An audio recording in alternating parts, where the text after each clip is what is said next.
Hello, good morning, everyone. I hope you can see me and hear me well. Welcome to our campaign meeting, Ask Pay Trust. Ask Pay Trust is Culture Action Europe's campaign dedicated to placing culture at the heart of EU policymaking and decision-making.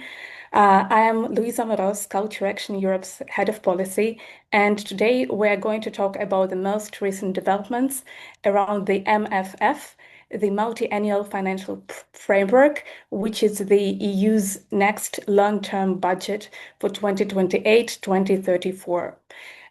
This is a big deal for us. This is a big deal for you because the future of EU funding for culture depends on the MFF and is part of the MFF. As you know, Culture Action Europe has been closely following the MFF developments and advocating for 2% of the EU budget for culture. Since we last met in October, the European institutions have progressed in their MFF work, so today we'll share the latest updates with you. My colleague Reese will also walk you through other Creative Europe-related news later, namely the evaluation of the Creative Europe program and the situation around the cooperation projects call. We've posted about this on our website, and you've received many communications from Culture Action Europe, but today we finally have the chance to talk about it with you. So let's get started. On this slide, I tried to visualize the long MFF journey for you. The main point is that the EU's long-term budget and its funding programs are a result of interinstitutional work.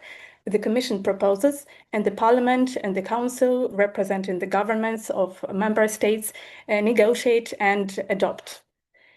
And the butterfly here represents civil society aiming to put culture at the heart of policymaking and advocating for the interests of the cultural sector in the MFF. This MFF preparation process takes 3 years. So imagine it as 3 seasons of your favorite TV show. And first, a quick recap of what has happened previously in the first season, what happened last year. So in July last year, the European Commission published its MFF proposal. The Creative Europe program was merged with SERVE, Citizens, Equality, Rights and Values program, and they were merged under the umbrella of a new program called AgoraEU. Despite the merger, it seems that the autonomy of the Creative Europe culture strand was largely preserved, and there was also an increase in funding. The current budget of the culture strand is approximately 820 million euros, and the proposed budget for the Creative Europe culture strand is 1.8 billion euros. Even when we take into account inflation, this is a significant increase, and you can read our detailed analysis of the Commission's proposal on our website, and my colleagues will share the link. As you know, Culture Action Europe aims not only for a strong culture program, but also to mainstream culture across other EU programs. And in the Commission's proposal, culture was mentioned only marginally in the European Competitiveness Fund, then the Global Europe Instrument, and the national and regional partnership plans. Unlike in the current budget, there was no dedicated culture cluster in Horizon Europe. Following the Commission's proposal, the European Parliament and the Council now need to come up with their own positions. And that's what they are doing at the moment. Now we are at a stage where the institutions are analyzing the Commission's proposal and suggesting amendments. This involves a lot of preparatory work. It doesn't happen overnight, but rather through a series of iterations, discussions, different reports. So let me clarify one thing. We keep saying drafting the MFF, negotiating the MFF, but what does the MFF actually look like? What kind of beast is it? Practically speaking, the MFF is a package. It's a set of different legislative acts, mainly regulations. So each piece of legislation describes different things: the general structure of the EU budget and main budgetary figures, then where the EU gets the money to fund its budget, how the EU will assess the performance of the budget, and what the different funding programs are meant to do. Each funding program has its own legal base, its own document, and Horizon Europe has two pieces of legislation, interestingly. So the Commission drafted all these legal acts, and when we say that the Parliament and the Council are negotiating, it means that they need to have a position on each of these documents. They assign responsible bodies, whether committees or working groups, to each file, and these bodies produce opinions and reports. These opinions and reports are later adopted by the whole institution and translated into amendments to the Commission's initial proposals.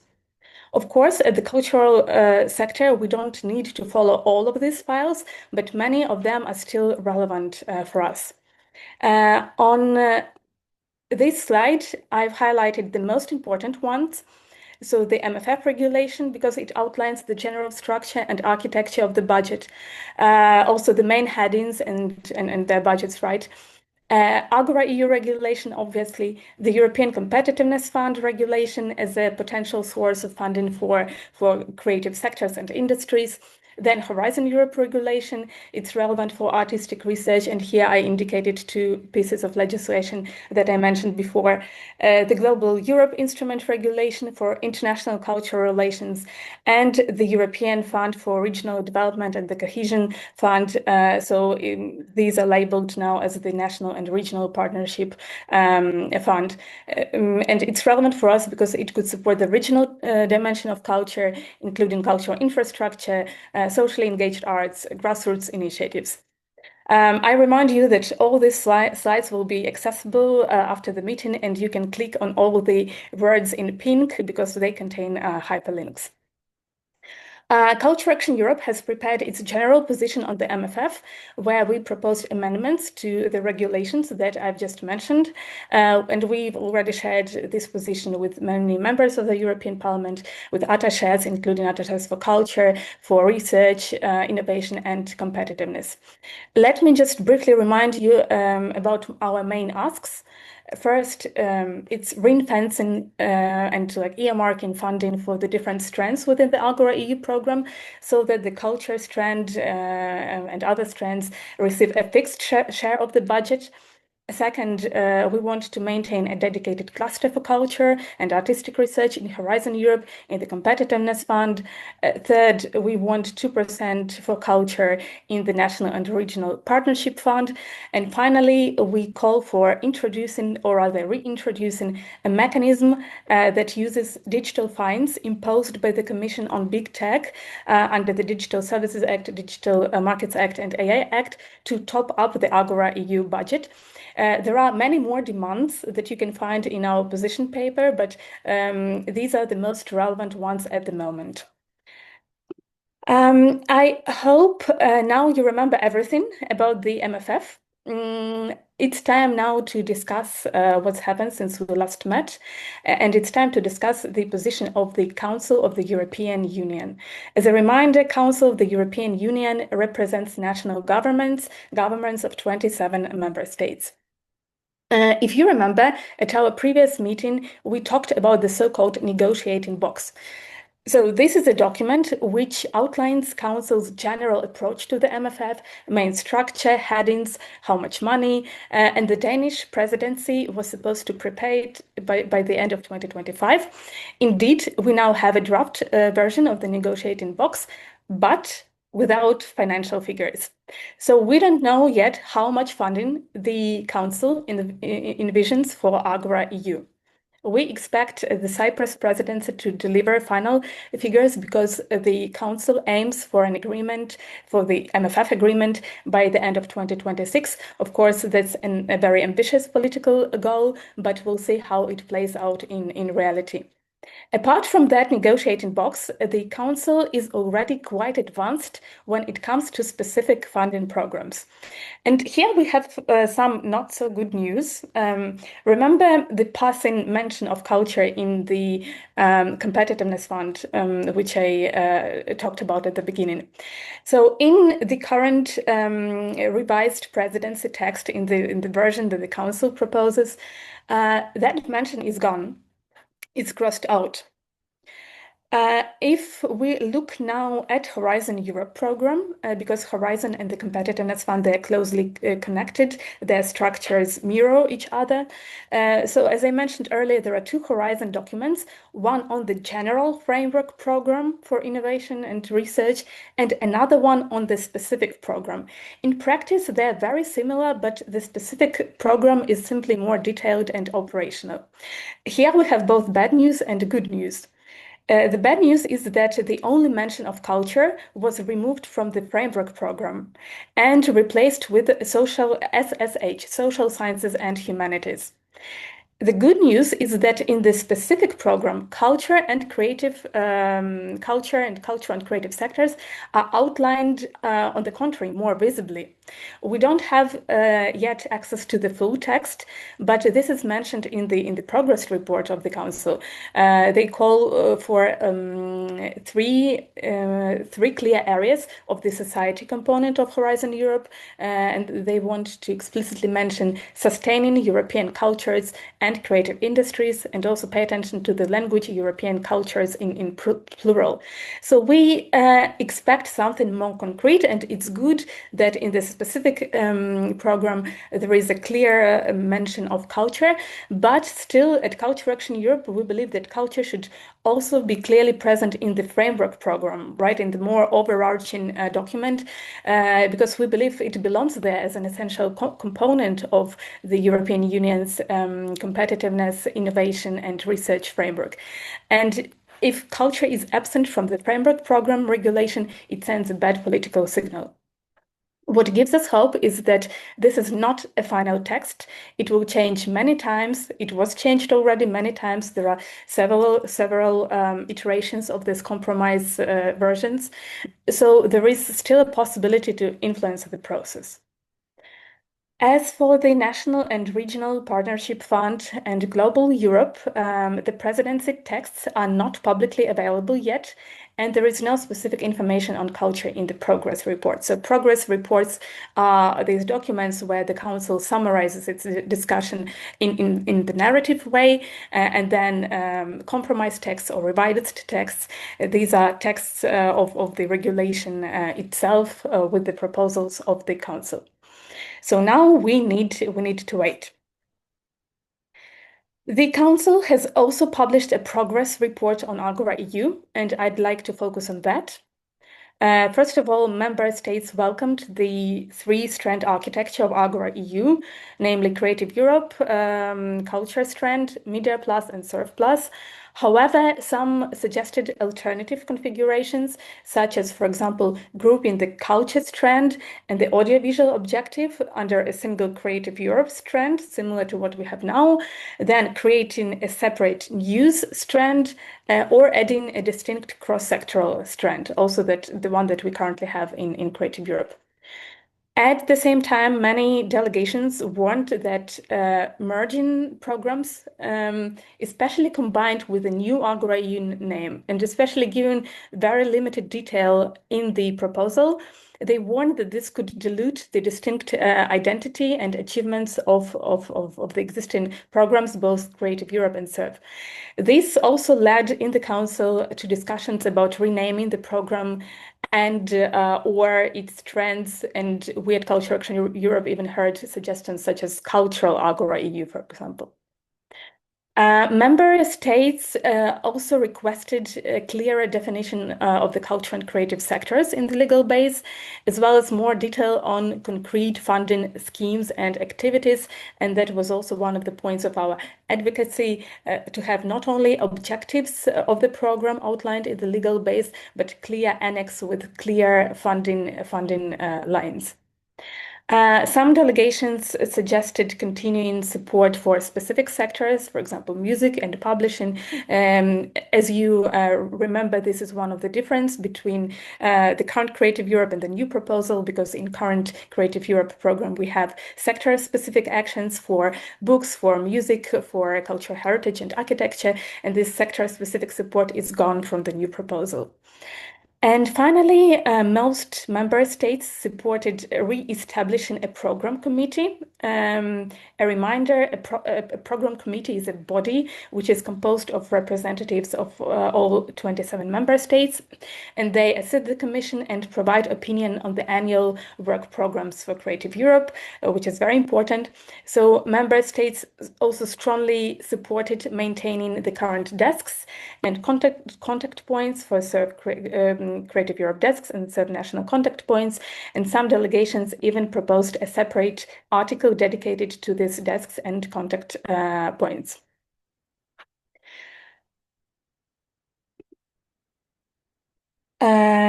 Now, what is the Parliament's position? Because we now briefly discussed the Council position, its position on the general MFF regulation, on the Competitiveness Fund, Horizon, AgoraEU. For AgoraEU, we've covered the progress report. We still don't have access, but we requested it for the AgoraEU compromise text. And now let's look at what the Parliament is doing. First of all, the Parliament has produced an interim report on the proposal for the MFF. So this is the Parliament's position on the overall document that, again, outlines the general structure and principles of the next MFF and the main budget figures. In this draft report, the Parliament proposed additional 880 million euros for AgoraEU. This is good news, but there are two important caveats. First, we don't know yet how this money would be distributed between the three strands. And second, this is not the final version. This is a draft interim report.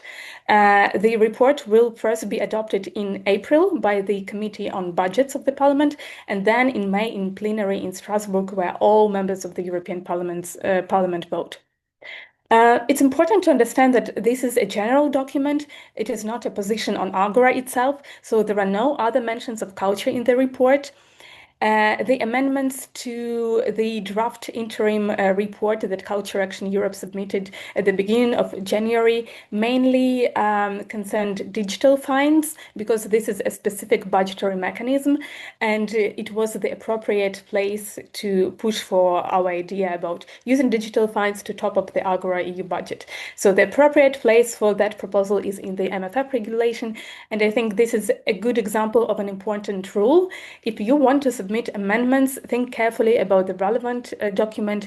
If you want changes for AgoraEU, for example, if you want sector-specific funding for books or music or performing arts, you should submit amendments to the AgoraEU rapporteur. It makes little sense to submit those amendments to the rapporteur for the MFF as a whole, for example. As for the other MFF files and programs we identified on the previous slides, work has already started in the Parliament as well. Rapporteurs and lead committees have been identified, appointed for the majority of all the major files. And once these rapporteurships are decided, rapporteurs gather input from stakeholders, they draft reports or opinions, and then these are voted on first in committees and then eventually in plenary. We don't know yet the exact timeline for each program, but we know that first we will have to deal with Horizon Europe, the European Social Fund, and the National and Regional Partnership Fund. Later on, we move to Erasmus Plus and AgoraEU. I strongly suggest that you start reaching out to rapporteurs already now. That's exactly what we are doing at Culture Action Europe. And to help with this, I want to introduce a very valuable tool, the table. Let me open it. Can you see my screen? Can you see the table? Yes. Yes. Perfect. So in this table, we collected all the information related to the Parliament's reports on the programs. So we have committees, rapporteurs, shadow rapporteurs, opinion rapporteurs. So in the first column, you see the hyperlinks to the procedure files. So interim and draft report on the MFF, we have Agora, Competitiveness Fund, Horizon, regional funding. we have Social Fund, Global Europe, right? All the most relevant files. And if you click on these hyperlinks, you'll be redirected to the official European Parliament website where you can track all this information. In the second column, you'll see a committee or committees who are leading the work on this file. So for AgoraEU, it's both the Committee on Culture and Education, so CULT, and then LIBE Committee. LIBE stands for Civil Liberties, Justice, and Home Affairs because of the merger with SER, right? Each file has also a rapporteur or two co-rapporteurs. A rapporteur is the MEP who leads the work on a particular file and is essentially responsible for drafting the report. These are very important people, right, that you need to reach out to. In the third column, you'll see shadow rapporteurs. A shadow is an MEP from another political group who follows a file alongside the main rapporteur. Because different political groups want to claim major MFF files, but since there are only two main rapporteurs, usually from the largest political groups, other groups appoint shadows. I've highlighted in both those shadow rapporteurs who happen also to sit in the CULT committee and who could be our allies. Also keep in mind that even if a specific committee leads the work on a file, other committees can also provide opinions. So it's the fourth column. Not all the committees are granted the opportunity to provide opinion, so it's subject to political negotiations. But for some of key programs, CULT will provide opinion, including for Horizon Europe and the European Social Fund. That's why it's also advisable to reach out to rapporteurs responsible for opinion reports from CULT. What to do with this table? Well, we recommend writing to these MEPs. You can use Culture Action Europe's position for inspiration. You can use your own positions. For example, you might write, this is just an example, right? But how you can reach out to MEPs. Dear Ms. Rafovic, Emma Rafovic is a rapporteur for AgoraEU. So I'm writing to you in your capacity as a rapporteur for AgoraEU. I represent this and this organization. We believe it is crucial for AgoraEU to, for example, increase a co-funding rate to 100%. In the current Creative Europe program, co-funding rates vary from 80% for small-scale cooperation projects to 60% for large projects. And we believe it puts too much financial burden on participants, especially when other programs such as Horizon have a co-funding rate of 100%. So please find our position paper attached, and we would be grateful if you could take into account this position while working on your report. Or dear Mr. Eller, right, rapporteur for Horizon. Yeah, I'm writing to you in your capacity as rapporteur for Horizon Europe. We were surprised to see no dedicated culture cluster in the Commission's proposal for Horizon Europe. This is all despite a very strong contribution of culture to economy. €1 invested in culture generates up to 11 euros in GDP. We see very high demand for research in culture and creativity in the most recent Horizon Europe calls. So we therefore propose a dedicated policy window for culture and creativity in the next Horizon Europe program. Please find our proposals attached, and we call for a proper recognition of culture's role within the research and innovation framework of the EU. So something like that. Again, for the amendments, for the concrete amendments, of course, you're invited to draft your own proposals for amendments, or you can, again, use the Culture Action Europe's paper as inspiration. I would also like to draw your attention to the fact that most MEPs belong to political groups. Their affiliation and country are indicated in brackets.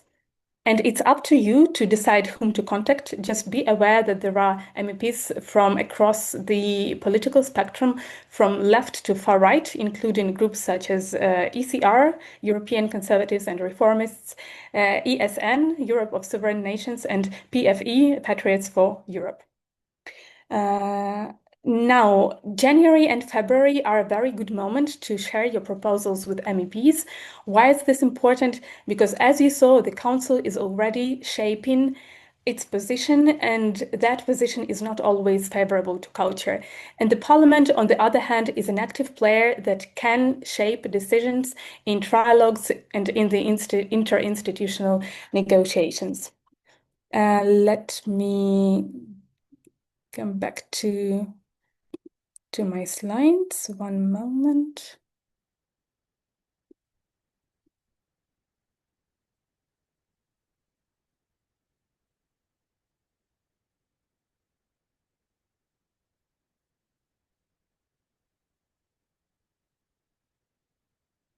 Okay, can you see my screen now? Yes. Yes. Okay. So to sum up, what we see now at this stage is both that the Parliament and the Council are very actively shaping their own substantial positions on the MFF package, including the funding programs. So this includes both the amount of money for these programs and the structure, objectives, goals of those programs. The Council has not yet communicated its financial intentions for the MFF, but it has already developed fairly advanced positions on specific files. At the same time, culture is at risk in Horizon Europe and in the Competitiveness Fund, so we need really to push to bring it back. Meanwhile, the Parliament has proposed 0.88 billion increase for AgoraEU, which is good news, but this is not yet adopted, and so we need to keep also pushing for the increase in funding in AgoraEU. And the Parliament is now starting to work on the sectoral programs. So this makes it a very good moment to turn to the Parliament, as it's just beginning to work on these files. We strongly suggest reaching out to them now in January, in February, and by mid-2026, we expect clarity on both the Parliament's and the Council's position, which will allow negotiations to begin. So the key action now, I hope for you, is clear: write to MEPs, especially on the role of culture in other funding programs, in Horizon, in the Competitiveness Fund, in the National and Regional Partnership Fund. And please feel free to use our table, and feel free to reach out to us if you have any questions on how to do that. I also would like to mention that next week we're going to publish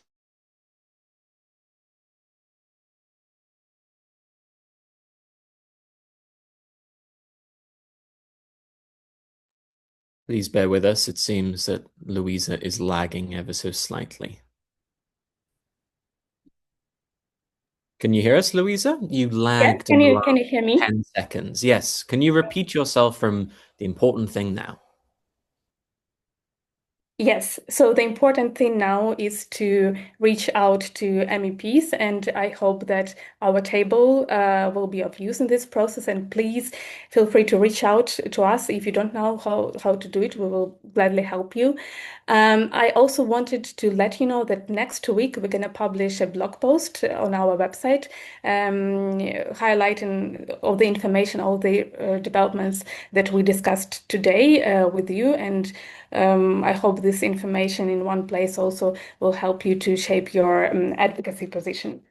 So I now would like to give the floor to Reese, my colleague, to highlight other Creative Europe related developments.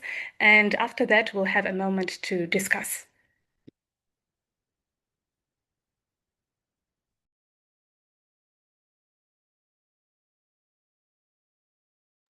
Yeah, apologies, everybody. I made the rookie mistake of muting myself. So for those of you who haven't seen me before, it's nice to meet you digitally. My name is Reese, and I'm the Advocacy Officer of Culture Action Europe. Can somebody confirm that you can see my screen? Yes. Yes. Perfect.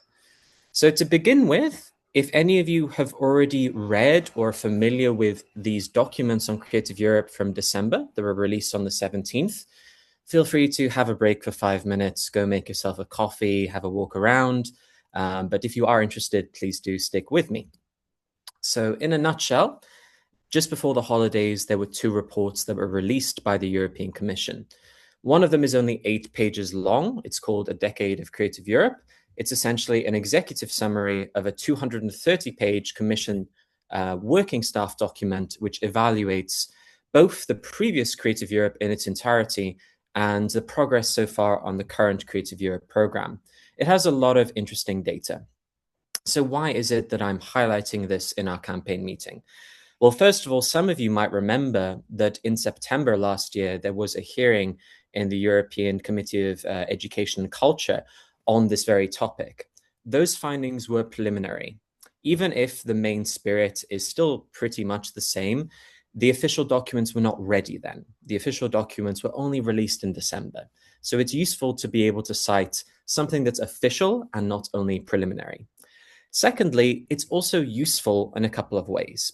Firstly, we don't get a lot of official data on Creative Europe. A lot of it is internal only, so there's some very useful numbers in there. And secondly, a lot of it is very relevant to what Louisa has just highlighted in our advocacy on the next MFF. So I'd like to highlight maybe 5 points in both reports that maybe you should be aware of if you weren't already. So firstly, when it comes to the Decade of Creative Europe report, the Commission regards some sectors as not being sufficiently represented in Creative Europe and some countries as not being sufficiently engaged. What constitutes sufficiently is unclear. We do know, however, that they state fashion and design, in their view, is not sufficiently represented, and also Central and Eastern European countries are also often underrepresented. We don't have any more information, but it gives us an indication of perhaps something they will be working on in the next couple of years and also in AgoraEU. They recognize the demand for funding is, in their view, up to 4 times greater than the current available budget. Now, this report was made based on data from 2024 and backwards. It does not take into account last year, where we've seen with certain calls, it was up to 10 times greater than the current budget available, with some calls having maybe a success rate of 5 to 7%. So the demand is even more than this report recognizes. Nevertheless, it's nice for them to recognize officially that there's significant demand, and there's a big gap between that and the funding available. Something I found curious is they also recognize that both sectorial approaches of specific sectors and horizontal approaches open to everybody have their benefits, which to me contrasts a bit with the approach in AgoraEU, which is very much horizontal flexibility. Yet this report recognizes there are many benefits to a sectorial approach. Some other useful data from the larger 230-page report. They, of course, highlight that the Creative Europe program is very successful in pretty much every metric. There's only one KPI, one indicator that it may not meet, and that is reaching, I think, 500 million people or something. But they recognize that the budget limitations affect the effectiveness. So they directly recognize and correlate a lack of funding with the ability to do more. They also highlight the feedback gained from beneficiaries and stakeholder interviews, which are quite insightful, in that many stakeholders highlighted that the Creative Europe funding doesn't always take into account inflation. And that's something that we're also worried about with the AgoraEU proposal. So it's nice to have that on paper to be able to refer back to. They also state very clearly that many high-quality proposals do not get funding due to oversubscription. There is also recognition of how SMEs and very first-time applicants are disproportionately impacted. Those of you who've applied for Creative Europe funding and are used to the reporting will know that it can be sometimes difficult. And almost 70% of the people they engaged with during the stakeholder and beneficiary surveys highlighted that the administrative burden is high or very high. So they've identified this as a priority. Let's hope they build on it. Some last findings, and then I'll move on. Louisa highlighted how the European Competitiveness Fund is something that we're working on. And of course, in that lens, I think it's quite useful in this report. They state that an equivalent of 8,700 jobs, full-time equivalents, were reported to have been created by the Creative Europe program to 2014 to 2020, with more than 10,000 employees also reporting having reskilled, upskilled, or being trained. Now, this is reckoned to be far higher in the current program too, with funding being more and a lot more people being impacted. Now, of course, we don't want to reduce culture merely to competitiveness and the European Union of skills priorities. Culture is far more than that. If, however, this topic ever comes up, I think this data is quite useful. They also recognize that the Creative Europe desks were the main source of information of the program, even more so than EAKEA itself, which I find quite bizarre. It also begs the question, why then is their position still quite precarious in the original proposal from the Commission? And lastly, I found it curious that they highlighted that there was a friction between the Commission and EAKEA regarding special calls. It's quite rare for these reports to highlight any sort of friction between the agencies and the institutions, never mind targeting an agency as rigid.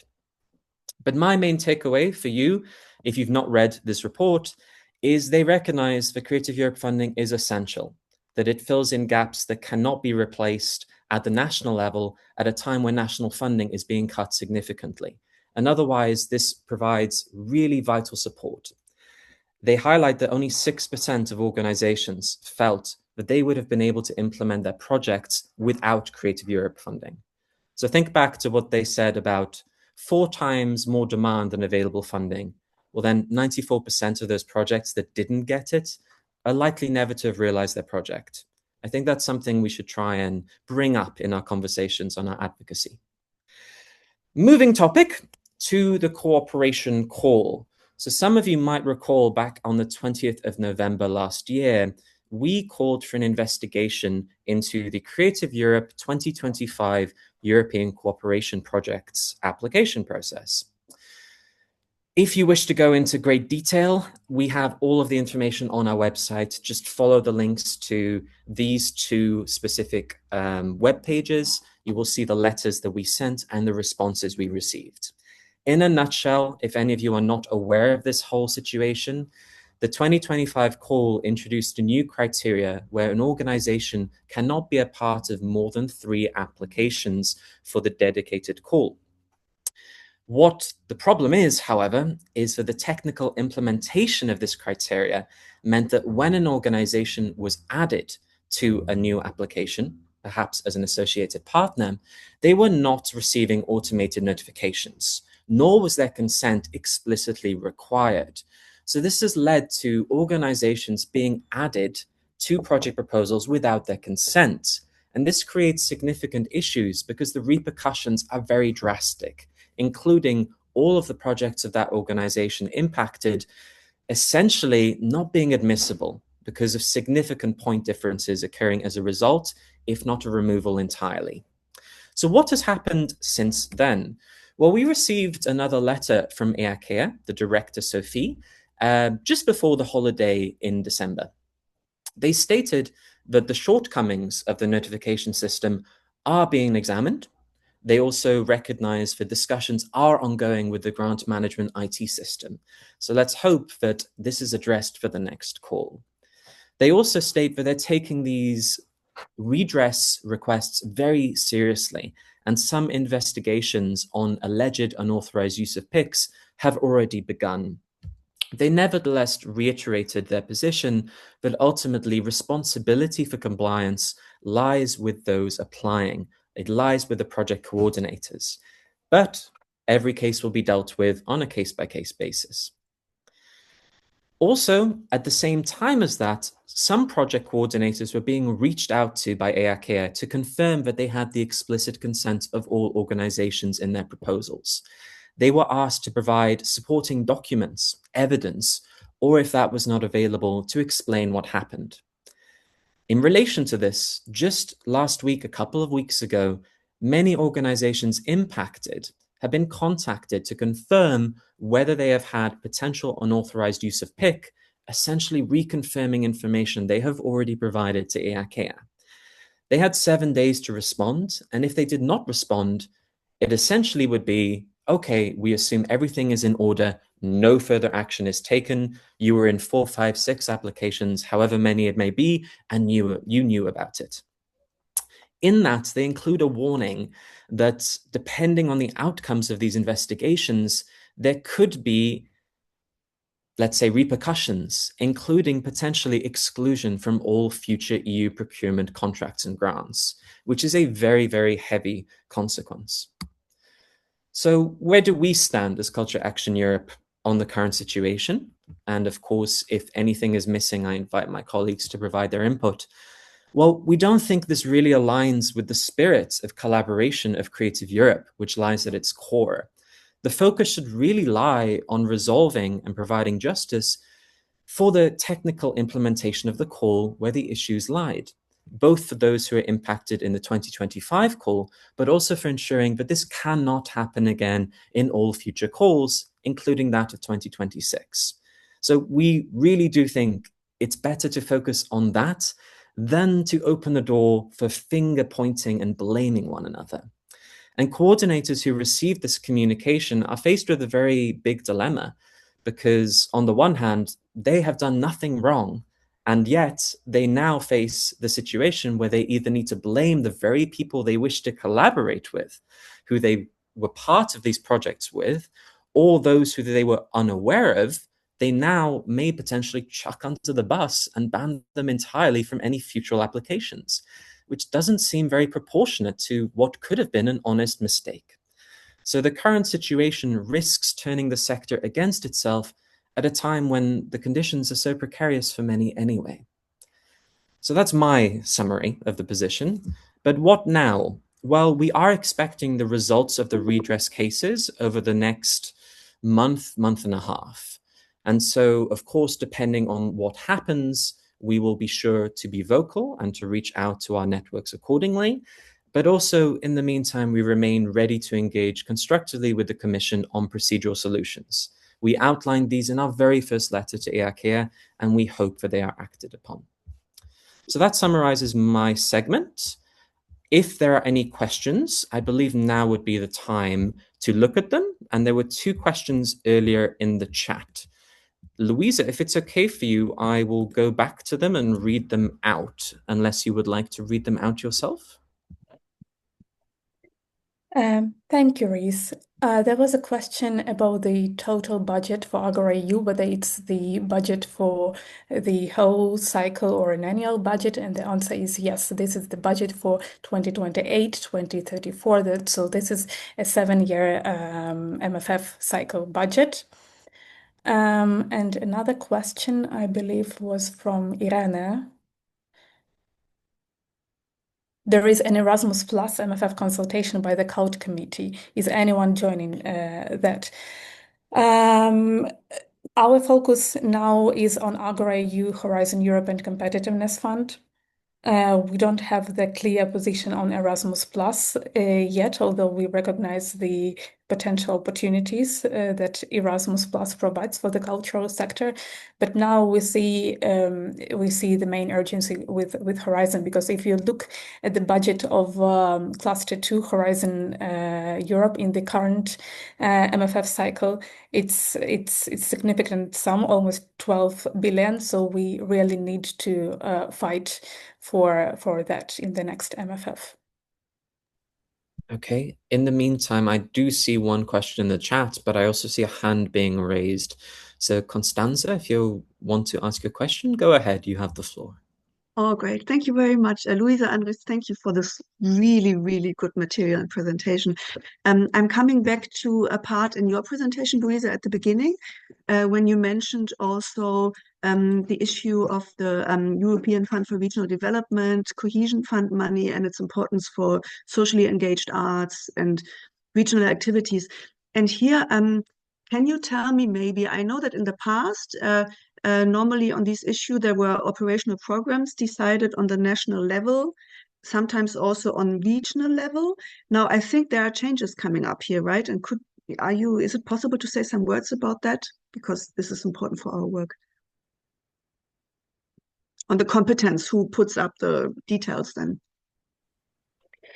When it comes to the national and regional partnership plans and national and regional partnership fund, as they call it right now, it's still subject to the ongoing negotiations. It was one of the most controversial points of the Commission's MFF proposal.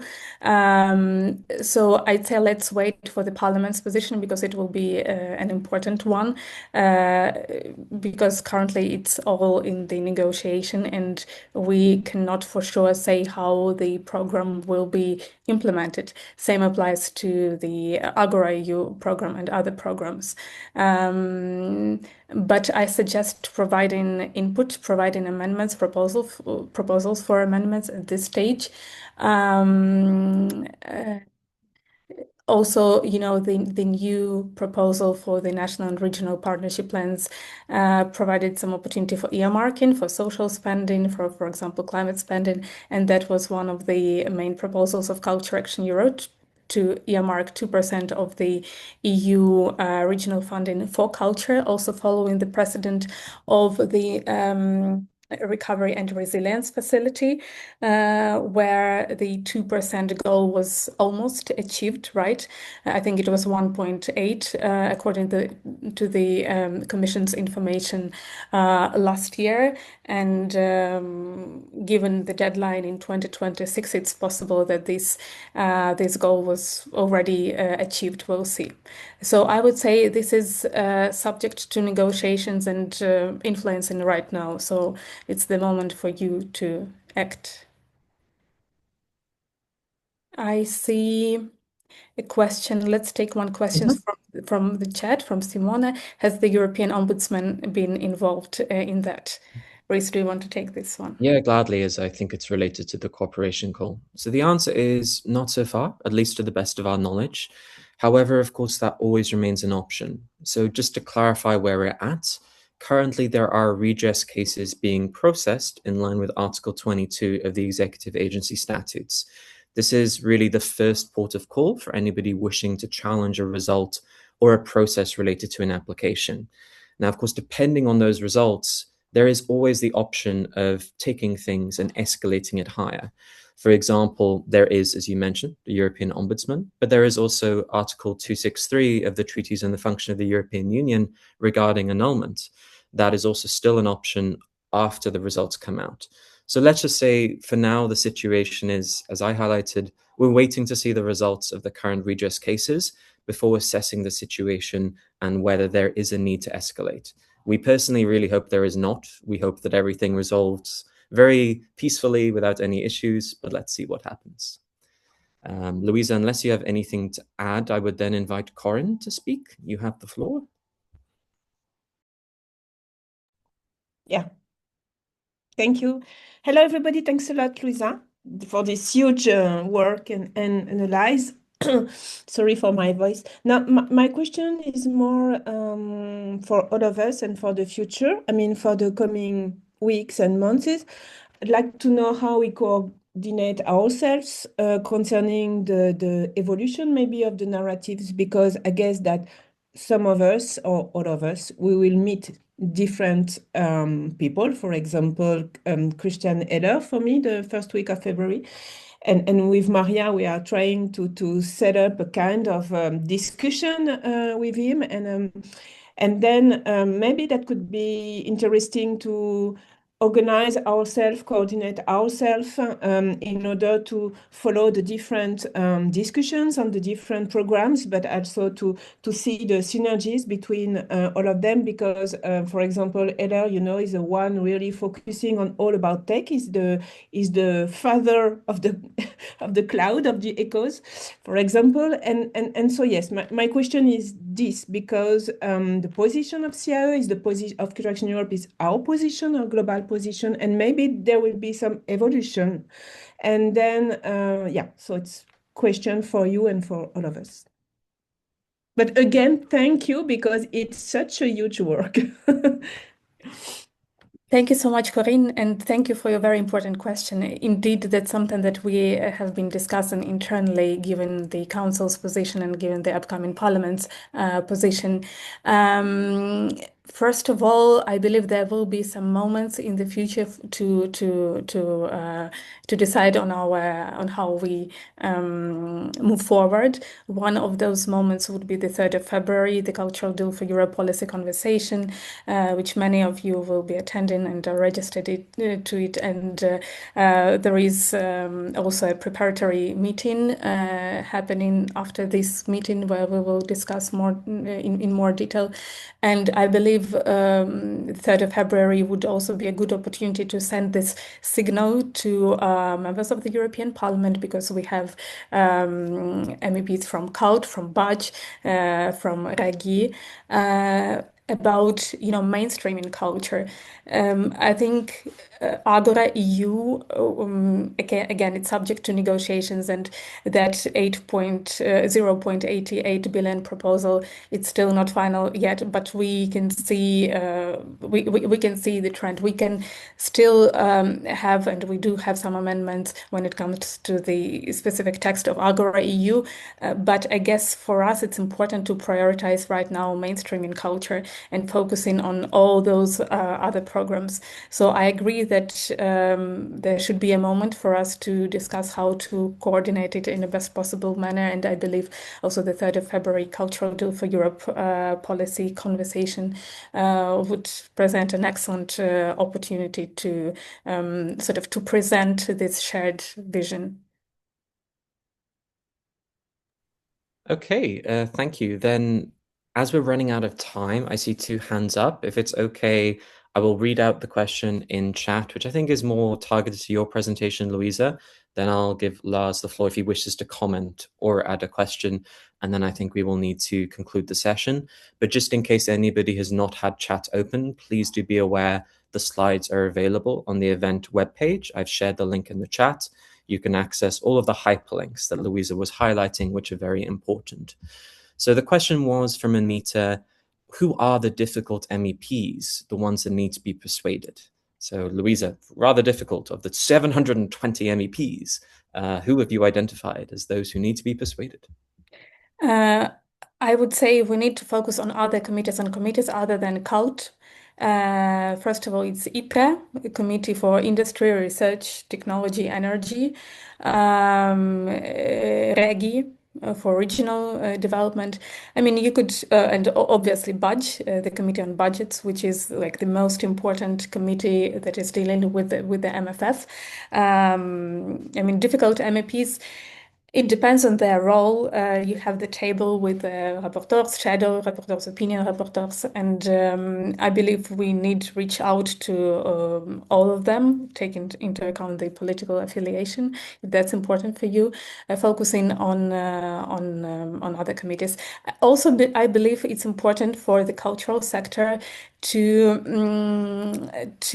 get involved with LIBE a little bit more, because it's a new player when it comes to AgoraEU. It's not only CULT that will be overseeing the AgoraEU program, but also LIBE.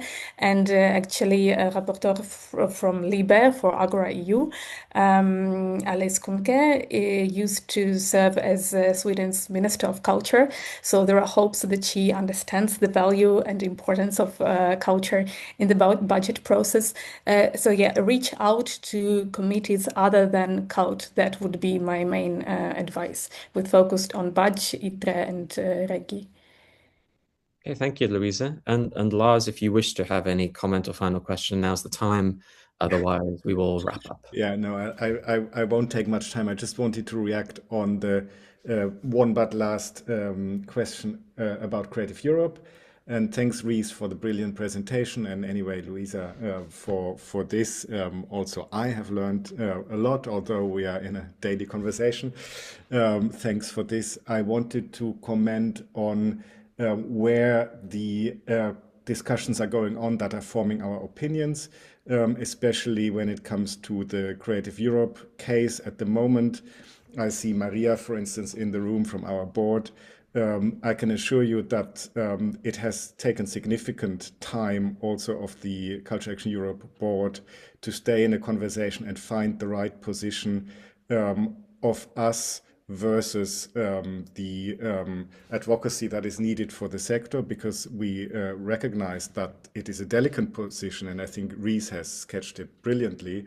So if you at any point feel you want to contribute to that position, please do put your concerns in writing, or pick up the phone and just call someone from us in the office or in the board, because we have this discussion that is ongoing, and that is the basis of the positions that we formulate. And that brings me also a little bit to what Corinne has said. Well, where will these conversations happen that will inform our positions, because they may shift in the next months according to the next steps that are happening.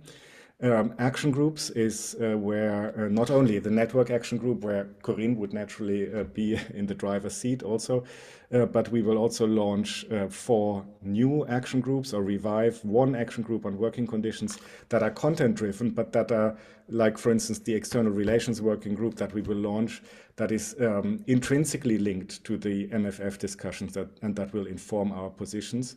So please look out for the invitations that will be in your mailbox over the next weeks, and take the opportunity to join these forums that are the main platforms that serve us in the office to form our opinion, and to also feed back to the board, where we will try to find positions that are as unifying as possible. That's all I wanted to add at this stage. And again, thanks Louisa and Rees for your brilliant work.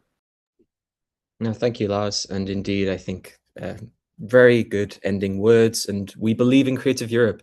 Part of my presentation was highlighting how important it is to the culture and creative sectors, and how much good it does. And that's supported both by all of our experiences and by the data, hence why we are advocating for it so strongly in the next MFF. So let's hope that things work out smoothly. We will end the recording now. Thank you also to Sarah and Maya for being behind the scenes, helping with this session and the technicalities. Thank you everybody for joining. For your questions, please keep an eye out for the recording. The slides are available, and we hope to see you at the next campaign meeting. Take care.